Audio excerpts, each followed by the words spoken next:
We will be talking in English today. So I think it says Russian, but our presentation is going to be in English today. We're going to be talking about live after Kubernetes migration. So let me introduce Oleksii. Oleksii is a staff engineer at ThreadUp. He is an infrastructure enthusiast. He is the co-organizer of the DEVOPS monthly digest on Dow UA. He likes cooking, and he has the Instagram dedicated to the cooking, and he likes driving sport cars. Yeah, thank you, Roman. Roman is director of infrastructure engineering at ThreadUp. We have distributed infrastructure team. And before ThreadUp, Roman worked at one of the biggest hotel discounts aggregator, Hotwire. And Roman is as confident as in navigating Kubernetes as in navigating a sailing boat in San Francisco Bay Area during weekends. And I can say that it's good to have Roman at the helm. Great, thank you. So the brief information about ThreadUp. ThreadUp is the largest online consignment and thrift store in the world. We have available about 3 million items. We process about 100,000 items a day. Each item is unique, it's processed and priced and marketed differently. We employ a lot of machine learning, artificial intelligence, industrial automation, marketing, sales platforms. All of it is powered by software. Me, Oleksii, and the infrastructure team are supporting the platform that runs all this software. Giving you the brief idea about technology team, ThreadUp is based in San Francisco. We have about 70 software engineers. We have office in Kiev, about 30 people in Kiev, 40 in San Francisco. Our infrastructure team is 5 people. We have 1 in San Francisco, 1 in Mexico, and 3 guys in Ukraine. We deploy about 50 applications, on about 100 EC2 nodes. The stack is Node.js, React, Ruby, .NET, Java, RabbitMQ, Redis. This should give you a brief understanding of where we are. We're a small company in terms of technology and in terms of the tech department size. And the company was started 10 years ago as a monolithic Ruby on Rails application hosted on AWS. Then we started to split it into microservices, deploying with Capistrano, bringing up the infrastructure with Terraform and Ansible. About 3 years ago, we've decided to containerize our microservice applications. We started to look on Kubernetes, and we started Kubernetes migration. And for more than 1 year, we are in Kubernetes 100%. So all of our applications, including machine learning, including the Redis, Rabbit, pretty much everything, all the stack, is deployed with Kubernetes. The Kubernetes migration has been amazing. So we have came up with the case study at CNCF in 2018. And in general, I could say that the migration results has been amazing. So we were looking for a unified platform for faster deployments and faster business iterations. Also, we looked for a standardized way to deploy applications and a way to auto-scale. What we didn't expect to get, we didn't expect to see like the drastic reduce in the hardware cost. Like our applications, on average, have reduced 8 to 10 times.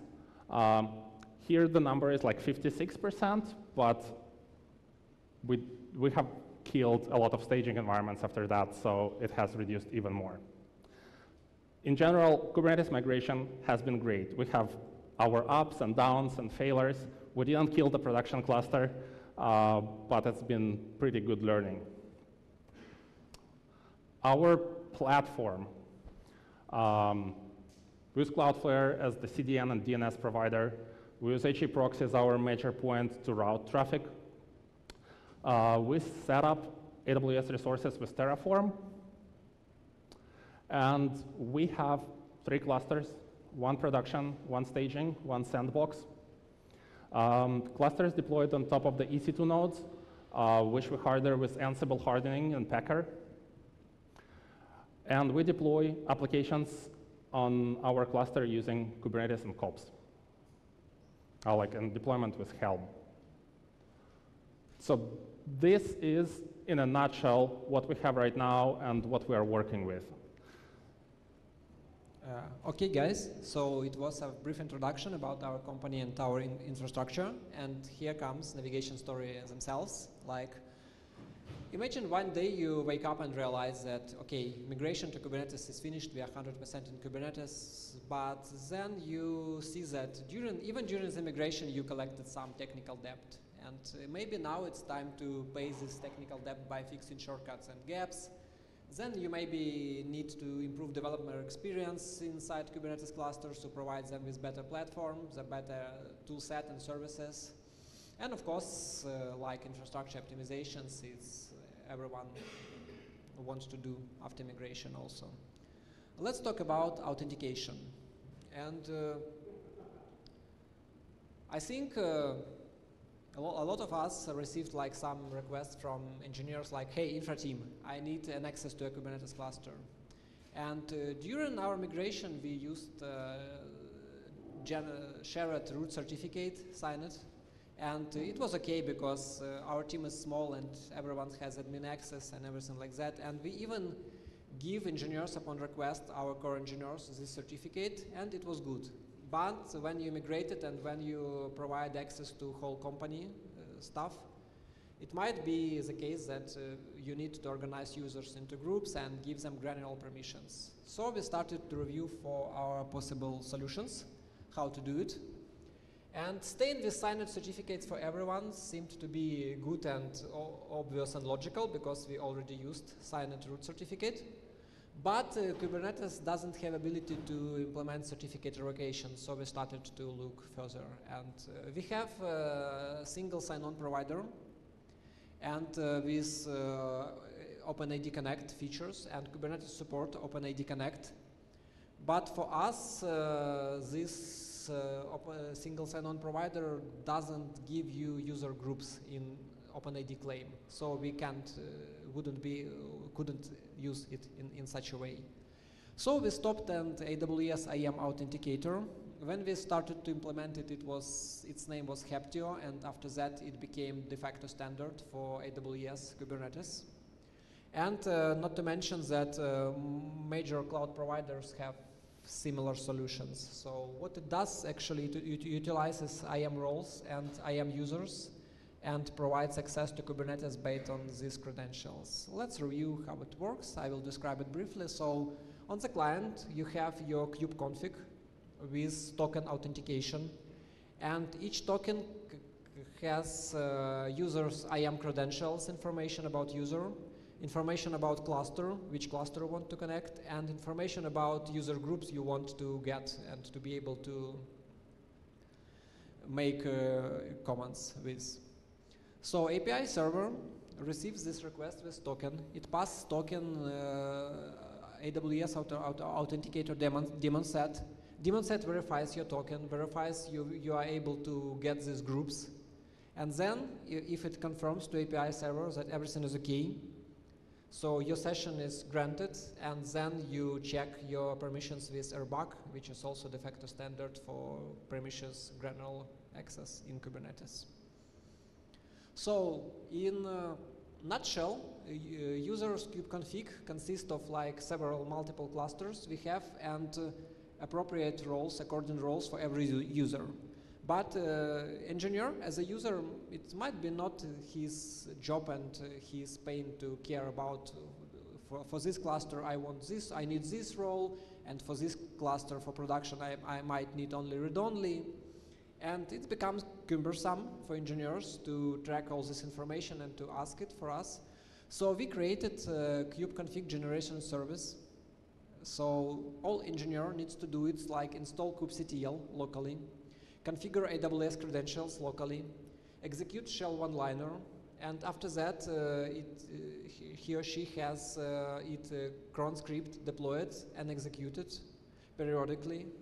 So we have kubeconfig automatic generation on user's machine, which provide access to all cluster with appropriate specific to this user groups. That's it. So this way, we came from single root certificate shared to everyone, to small amount of user, to fully manageable users management and credentials for Kubernetes, which is great in terms of organizing access to all engineering stuff for our Kubernetes cluster. Okay, the next thing is secrets management. So during migration, we created all Kubernetes secrets manually, where we store database credentials, like caching layers credentials, and everything, stuff like that, like all the sensitive information. But creating secrets manually, it's not like infrastructure as a code philosophy, which everybody wants to follow, at least try to follow. So we started to evaluate what solutions do we have. And first solution we looked, it's HashiCorp Vault. I will describe how it works. Like, so we create a init container alongside with main service container. This init container grabs all necessary secrets from Vault and initializes your main container with environment variables. We configure this init container to grab all credentials service needs. Everything works perfect. It's fully manageable. It has great security out of the box. And actually, not to mention that there is a Daytona project which has open source implementation of such init container. But we had some problems with it because our engineers simply don't put secrets into Vault. And I can't name the exact reason. Maybe it's a steep learning curve for Vault. Maybe it's lack of guides from us. We didn't provide them with good guides. But actually, this solution still exists in our infrastructure, and we can use it. But engineers don't use it too much. So we started to evaluate further, and we came to SOPS toolset, like it's secret separations. What it does, it's a simple text file encryption decryption with support of YAML, JSON, and .env formats. And text files could be encrypted with major cloud providers' key management systems and old good PGP. Here is like we have, for example, database username and password. And with such command example, we encrypt these credentials. And after that, this text file could be stored in GitHub, in service repo. So for every environment in GitHub, we have our secrets as text files. And then we can convert values from these secret files to Kubernetes secrets with Helm templating. Like Roman said, we use Helm. And it works perfectly for us. We just need to do is like decrypt before release, during deployment. And then we execute like Helm upgrade and style and make it release. So from this solution, by integrating this solution, we switched from manual secrets management to like fully manageable and configuration management in GitHub solution, which we are really excited about. Great. Thanks, Oleksii. So we keep all the secrets in GitHub. They're encrypted with the KMS, and only you can decrypt them if you have the role that allows you access to the KMS secret. That's amazing and simple. Another problem we started to look at after we did the migration. So we migrated everything production, and we created the pre-prod, which was the exact copy of the production, to test our deployment process and to find the bugs earlier. But still, engineers were using 7 staging environments that were deployed with Capistrano, and they were using it on a daily basis. They loved it. The problem with the staging environments deployed with Capistrano, it was super hard to keep them up to date. It had outdated data. It had updated versions of the applications, because we started to deploy applications several times a day, and sometimes it's up to 200 times a day. So pretty much developers were always working with the outdated staging environments. So I figured out, okay, we have all the services. Like, this is simplified, it's more than 4. We have all the services deployed to production, and we have the Helm charts. Can we deploy them together in a super fast way so the developers could run these Helm charts, get the staging environment, work with it, and then kill it? We started to experiment, and we did it. And I'll explain you how we did it. So the first thing that you need to do to spin up dynamic staging environment is to prepare a persistent layer. In our case, pretty much everything like Rabbit, memcached, Redis can start empty. The only data that we need is from our master database. For that purpose, we create the weekly snapshot from the master database. We strip it from all the personal data and strip it and scale it down in size. Create the pre-populated volume with the MySQL available on it. So then when we spin up the MySQL database for dynamic staging, the only thing that we need to do is attach the volume and start the database. Okay, we have Helm charts, persistent layer. We need to store them in some centralized place so we could get them and deploy. Because we started with just regular migration, having the Helm chart in each project repository, and to make them available, we've implemented upload to the charts museum, our local charts museum and our own Kubernetes cluster, during the pipeline that deploys to production. Okay, with the charts museum, we have all the Helm charts. All of them are latest and greatest in one place, and we can use them. Next thing, we have Helm charts available in one place, and we need to start them, and they need to talk to each other. The applications need to talk to each other. So we came up with the first solution. We came up with the huge override file with the values that change the communication and patterns, and then secrets, dependencies, and so on. And as all configuration files, they live in GitHub. So we get all the Helm charts, apply the override value file, run Helm upgrade, and we have staging environment. To make this process more attractive and more conceivable for engineers, we need to plug in some continuous deployment on top of that. Our choice here is Brigade. Brigade is Kubernetes native pipeline. Continuous deployment framework. It doesn't have the master-slave concept. It's fully distributed. It runs Kubernetes pods and doesn't have any concept of master, so that's great. Also pretty great for scripting, easy and fast. And Brigade makes the Kubernetes deployment.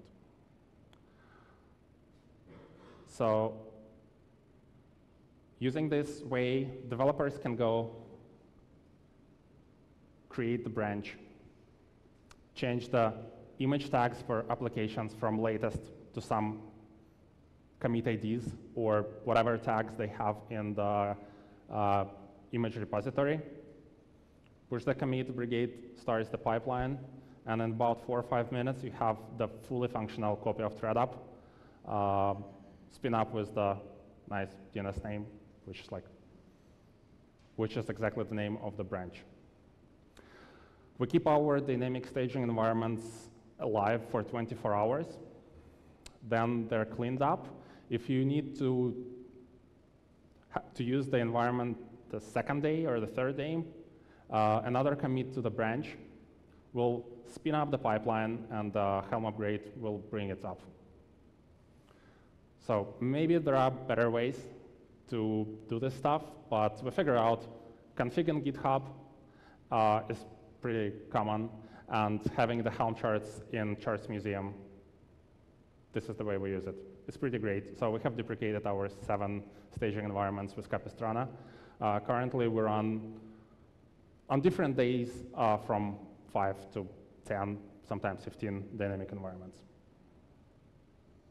Okay, so by providing our engineers these dynamic staging environments, we improved the developer experience for our engineers. But then we started to think, like, where developers spend most of their time during the job. It's like local development. And guys, raise your hands, please. Who delivers, writes code regularly, like day to day, like maybe creating some services for developers or just maintain some services? Yeah. Okay, great, thank you. So I will briefly describe what local development is from our perspective. So you start, you just clone Git repo. Then what you do next, you install some dependencies, you maybe run some tests, and then you start your service. And yeah, everything goes well, but it's not so easy, as most of us know now. Because if you have build native extensions and you have to install additional libraries, and if you have to support a lot of services, you might not want to install it on your local machine and make this clutter the environment. So what is the obvious solution is Docker, right? Like you start Docker container and you execute pretty much the same commands there and installing system libraries. And yeah, it's solves problems, like every service is containerized and isolated from each other, and you might actually also need Docker Compose, because almost every service have dependencies, like maybe data layer, like caching layer, and not to mention a lot of nearby services which speak to each other and which depends on each other. And so, for example, here we run it. It becomes sometimes cumbersome, because in ThreadUp we stayed with this solution, utilizing Docker Compose locally. But then we realized that our Docker Compose has 300 more lines, and our local database, it's 25 gigabytes around, and it's kind of big load on your local machine, and it's kind of big system to maintain, and not to mention when you set up it locally, you have to keep it up to date locally by yourself. And then we realized that, wait, we have these amazing dynamic staging environments, and we have our containers running locally. What if we can create network proxy between our dynamic staging environments, specific for one engineer or group team of engineer, and our containers running locally? And there is actually such a project. It's named Telepresence. It does pretty much the same. So your container gets access to all dynamic staging environments resources. And when you execute some network requests, they go to dynamic staging environments. And your dynamic staging environment, when requests your web service, it goes to your local machine.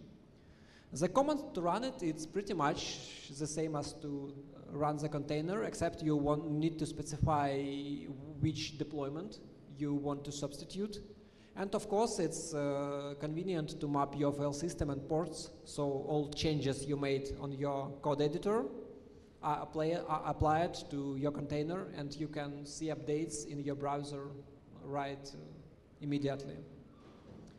So by this stuff, implementing these dynamic staging environments and providing engineers with good workflow for local development with telepresence, we reduced user onboarding from days and even sometimes week to just he or she can start developing in 30 minutes, which is pretty great for us, and we are super excited about it. Yeah.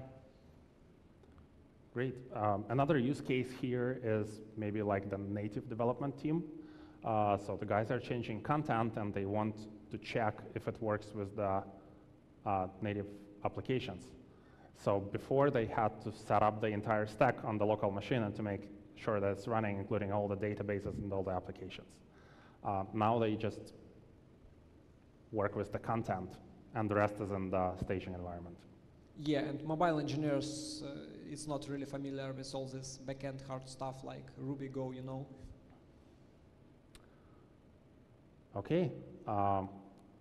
One more thing that we started to look at after we migrated to Kubernetes is horizontal pod auto-scaling. So our traffic is not always predictable, whether it's a morning show on national TV with the ThreadUp mentioned in it, whether it's a marketing campaign, whether it's Black Friday. We want to make sure that infrastructure team is not involved in manual scaling up and scaling down of the services. And we want to make sure we are not over-provisioning for our cluster for such situations. So we started with horizontal pod autoscaling based on CPU, default one.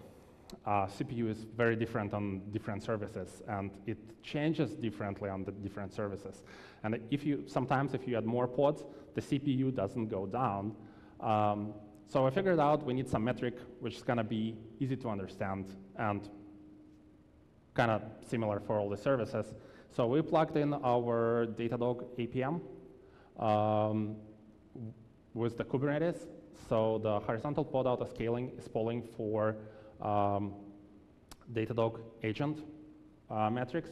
The metric we are using is the number of the HTTP requests incoming traffic. So traffic goes up, we scale up. Traffic goes down, we scale down. Pretty simple.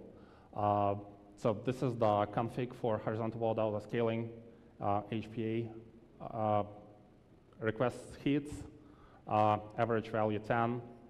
It works really great. And of course, there are lessons learned. How without it? This 4th of July, we have sale. Everything goes smoothly, scaling up, down, perfect.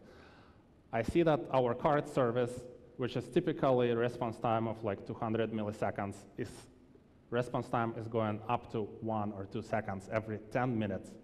Exactly 10 minutes. So what's going on?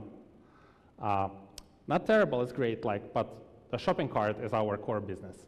So we want to make sure users have the excellent experience. So then we see the auto-scaling pattern. So the cluster is scaling up and down every 5 minutes. So what's going on? So the pods are starting every 10 minutes when the cluster is scaling up. Then we started to look at the pods, and we see that one application, when the pods start, they request more than 3 cores per pod, when the request in the Kubernetes is 1 core. So pretty much when those pods are starting, they're affecting all other pods on the same node. So we have the noisy neighbor. And on the regular day, without auto-scaling, we had that spike a few times a day. With the auto-scaling, we had the spike every 10 minutes. So just be careful. If you have noisy neighbors with the auto-scaling, they will become more noisy. To fix this particular problem, we have implemented post-start script, warm-up sh, there. It's just simple curl that makes a few hits on the key endpoints of the pod. It takes time, so we had to tweak the deployment strategy and to increase the max search during the rolling deployment and max unavailable. So we pretty much didn't sacrifice the deploy time, but we got rid of those spikes, and our auto-scaling enabled back auto-scaling, so it works as it's supposed to work now. It's great. In a nutshell, the horizontal pod auto-scaling is amazing. It saves us a lot of time. Another type of auto-scaling is cluster autoscaler. We use it as the overflow capacity. Let's say Black Friday, 4th of July, horizontal pod autoscaling is at maximum, and we have pretty high maximums to adjust for pretty high traffic. If pods are in the pending state, the autoscaler will add the nodes, and then we'll kill them back when there is no load. Also, we utilize spot instances. This is the overflow capacity, and majorly targeted for spike traffic. We don't need to keep those nodes forever, and yeah. In our staging cluster, about 70% of the nodes are spot instances and running with this concept. We don't need a lot of staging nodes during the night, but during the day, sometimes we need a lot. And another story here. Spot instance termination handler is the handler that we're using in the Kubernetes to gracefully shut down spot instances when the termination signal is coming. So it drains all the nodes, it cardons the node, and then it shut down the pods. So the pods are exiting gracefully. So the node is not being terminated immediately when there is a spot termination signal. In some cases, there is no spot termination signal. Like in this case on AWS, by default, AZ rebalance is enabled for availability zones. In Amazon, it means when you're in a situation like this, a lot of nodes in availability zone A, a lot of nodes in availability zone C, and the availability zone E, there was a spot termination. The auto-scaling group will try to rebalance itself, and it will shut down your nodes without the spot termination. It's the feature of the Amazon availability zones and auto-scaling group. To make sure it doesn't happen, we set up the suspend process for AZ rebalancing. You can do it directly. If you see this behavior, like our first reaction was like go to Amazon console, go to auto-scaling group, and specify suspend process, this process. And now we do it with scopes. Pretty much like all the instance groups we create with scopes, we specify this parameter. So this is our typical staging instance group. M4X large, we pay 20% of the max price. We scale up from 5 to 30 nodes. It's node, not master, root volume, subnets, and that parameter. Pretty good learning. Besides that, we have started to look more deeply into security. So there are a couple tools that we find very useful. The one is the Clear scanner. It's a static scanner of the containers. It runs the scan, it compares the result with the open source database, with all the vulnerabilities. We run it first, we're shocked. We have like a lot of vulnerabilities, this is crazy. Now we start to analyze where it's coming from. Pretty much majority of the vulnerabilities from Debian base image. So we know where to look, we know where it's coming from. Great, we don't have critical. So we start to look deeper, more, trying to analyze what's going on. It's like, are we doing okay? Are we like exposing everything, like where we are? We figure out that majority of the base images have a ton of vulnerabilities, and the leader there is Node.js. So we keep a look on that. We try to reduce number of the vulnerabilities by utilizing Alpine more and Debian less. And we want to make sure we're like always keeping an eye. We're on this daily and get the notification and Slack that we don't have anything critical.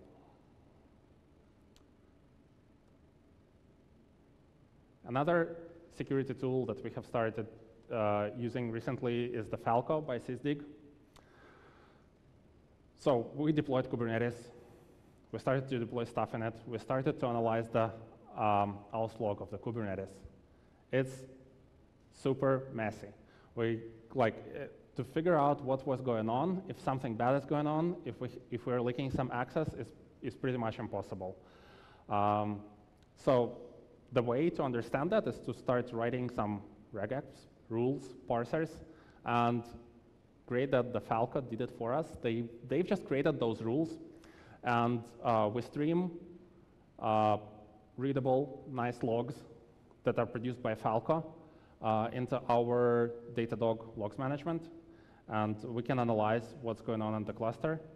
So here you see that run shell untrusted, so that's some engineer or infrastructure engineer is basically executing into the pod. We can set up alerts based on this. So far, use it for visibility, and it's great. It's something we have been looking for a long time. If we didn't find this tool, we would write something ourselves. So it has the number of the rules. If there is an event in the Kubernetes authentication log that matches the rule, it writes you like nice log, gives you visibility in what's going on.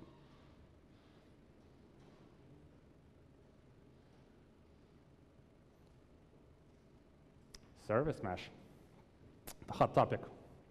We've been looking at it for about 3 years, trying it, failing, and it's in progress now. We have 5 services running in Service Mesh. It's great, it's stable.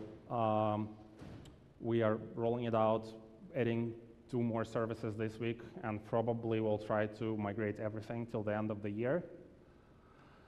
Before going into details and talking about the sidecars and the problems that we have seen and the shortcuts that we have done, I find myself always, when I talk about Istio, answering one question, like, why do you need Istio? It's like, why, like, what's the point? Why not just ingress controller?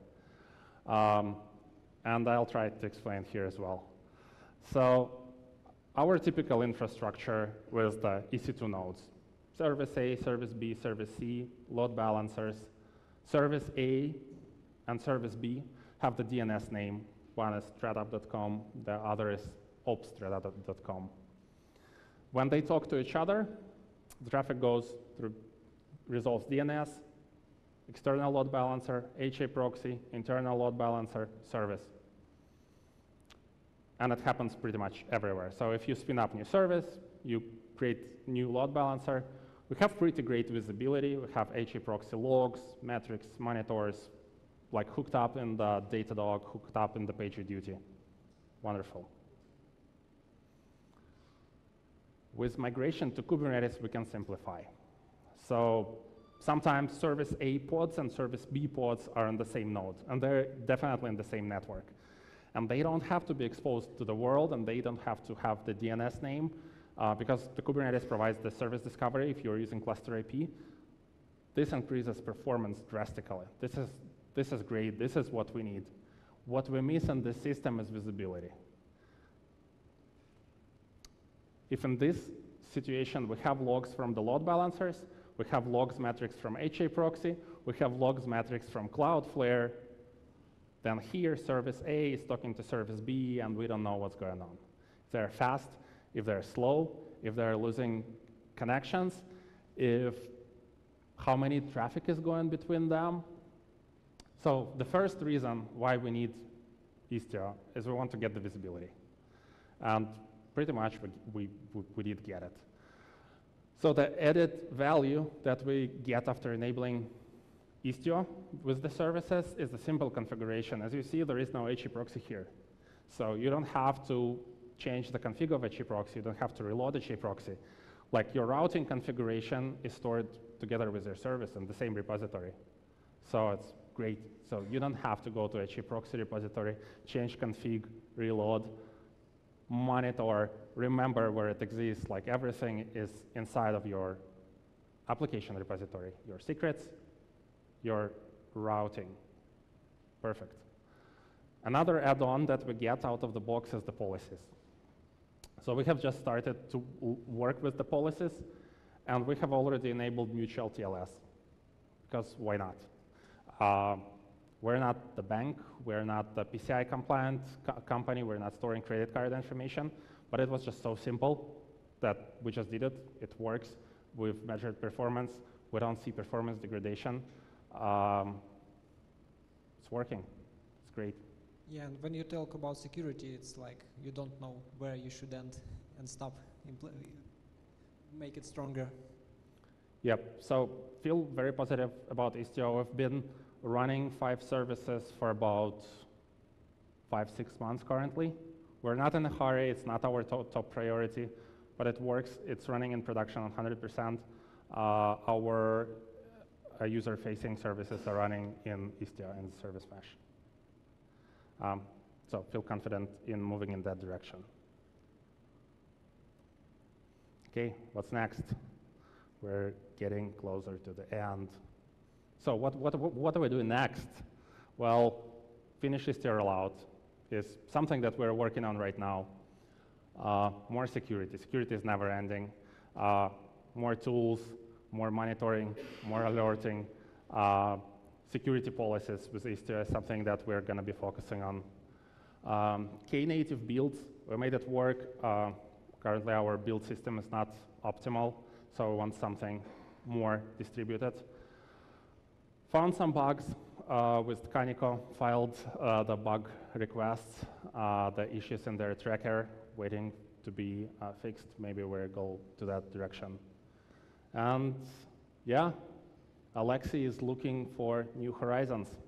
Yeah, for bright Kubernetes future, for bright future with Kubernetes. And maybe I'm also looking for some possible icebergs that we could meet. That's it. Yeah, and of course, you know, having fun is what we do. So. Okay, guys, here is the link. You can visit. It's a GitHub page. You can find all useful links that were in this presentation, like all projects with description. And also there is a slides for our presentation. You can find it there, like immediately, and you can review. I saw a lot of people made photo, and I'm pleased about it. Thank you. But you can review everything there. Yep. Yeah. Thank you.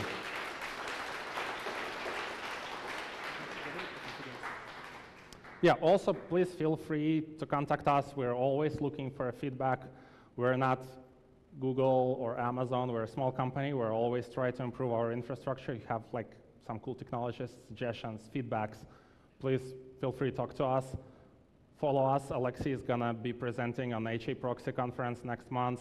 I will be running the webinar with Cloudflare about the securing cloud with the web application firewall. Please keep in touch. Thank you again, and we're open for questions.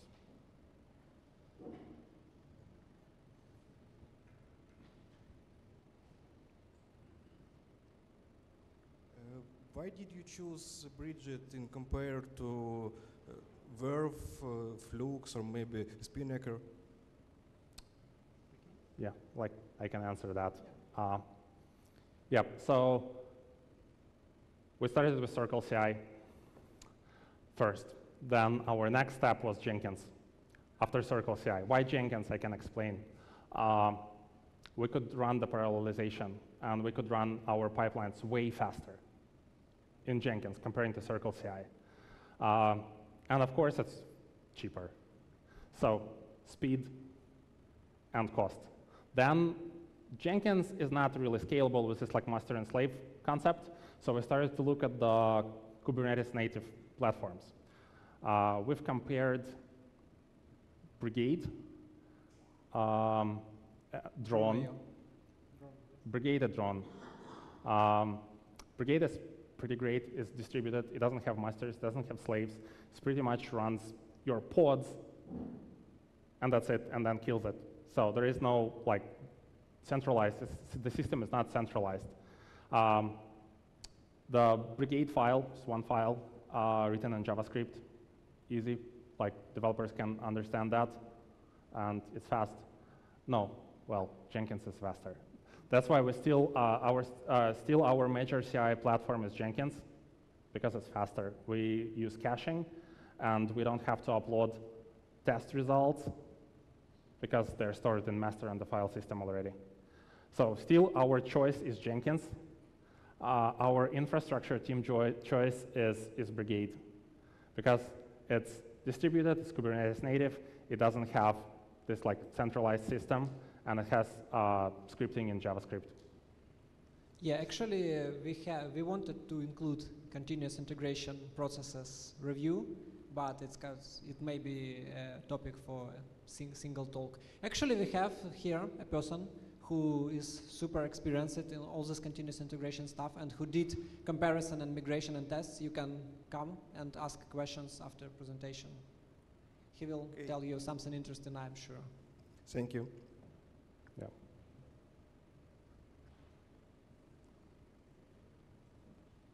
Спасибо за доклад. Можно на русском же спросить, да? Да. Я по поводу Istio. Вы сказали, что очень мне понравилось, зачем оно действительно нужно в вашей системе. Вы сказали, что из-за визуализации, и также вы включили Mutual SSL, ну, потому что там так можно сделать. Я хотел бы спросить, а пользуетесь ли вы основными вещами, которые они позиционируют, такими как канари-релизы и A/B-тестинг в продакшене? И если пользуетесь, то используете ли вы микрофронтенд для этого, или что вы используете? Ответ будет коротким, нет, пока еще не пользуемся. Спасибо. Да. Да. И как бы исходя из предыдущего опыта использования Canary deployments, сейчас мы движемся очень быстро, бизнес развивается очень динамично, мы деплоим много раз в день, и мы не хотим, чтобы Canary деплойменты замедляли деплоймент процесс. Сейчас тактика такая, что мы деплоим быстро, и если что-то падает, как бы что-то случается на продакшене, какие-то бизнес-метрики, hardware-метрики, software-метрики генерируют алерт, мы быстро реагируем и откатываем. Мы не хотим slow down the development process with the additional complexity for the deployments. Helm rollback zero откатывает в течение пары секунд. Да. Ну, мы сделали Jenkins Job для того, чтобы software-инженеры не запоминали команду. Они нажимают кнопочку и откатывают.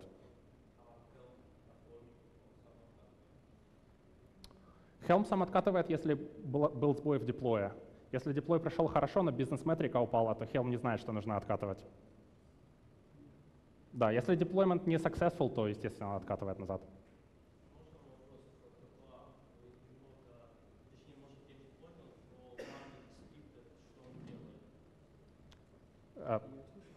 Еще раз повторю, вы рассказывали про HPA, и вы делаете там какой-то прогревочный скрипт. Что именно он делает, и вот эти вот спайки при старте пода? Да, это обычный shell скрипт, который запускает curl-команду и делает реквесты на основные эндпоинты application для того, чтобы их прогреть. Все. А вот эти вот спайки?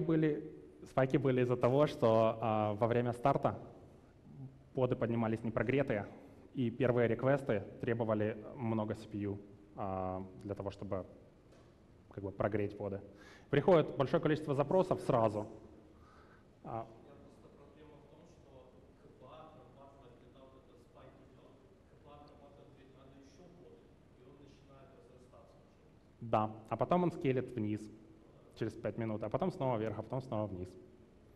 Мы, чтобы этого избежать, используем вот этот прогрев. Да. Это обратная сторона, в принципе, идти в Kubernetes и контейнеризации, потому что если у вас есть noisy neighbor, это может принести вам проблемы.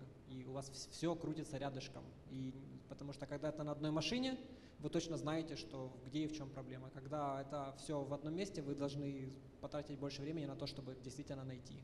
С помощью мониторинга, например. Да, вносит дополнительный эффект неопределенности. То есть, если вы делаете деплоймент, вы знаете, что там спайк, то как бы понятно, мы деплоим. Если спайки появляются не из ниоткуда, то это, возможно, под аутоскейлер.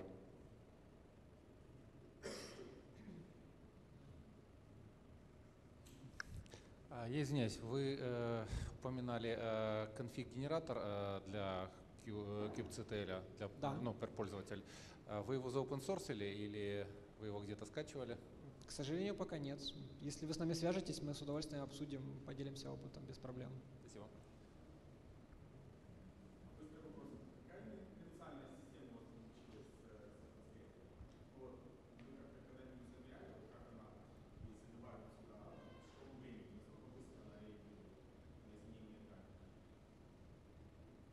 Пара минут, EC2 инстансы скейлятся.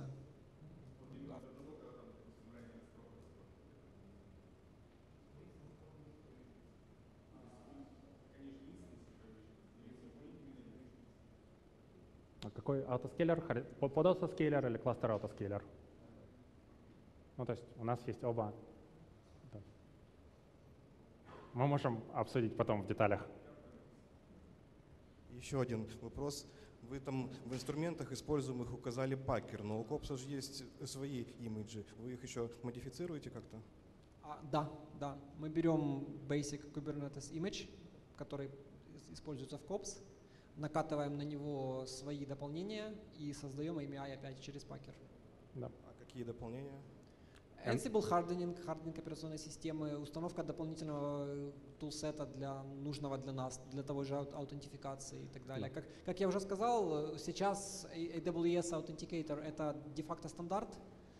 Когда мы начинали его использовать, это был Heptio Authenticator, потом Heptio купили VMware, и нам нужно было это установить все ручками.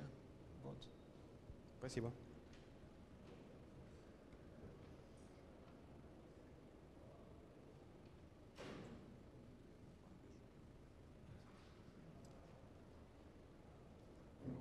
По поводу как раз последнего. Там же в Копсе можно доустанавливать софт, ну, там есть аннотации, что можно его просто поставить. Да, да, через хуки, через хуки. Вот. Почему не ими? Как раз аутентификатор мы устанавливали через хуки. Вот. Но, во-первых, у аутентификатора есть конфиги, вот вы их можете либо через S3 скачивать, либо сделать уже в образе, как вам удобнее. То есть мы используем и хуки, и мы используем дополнительный провиженинг. Просто для разных вещей.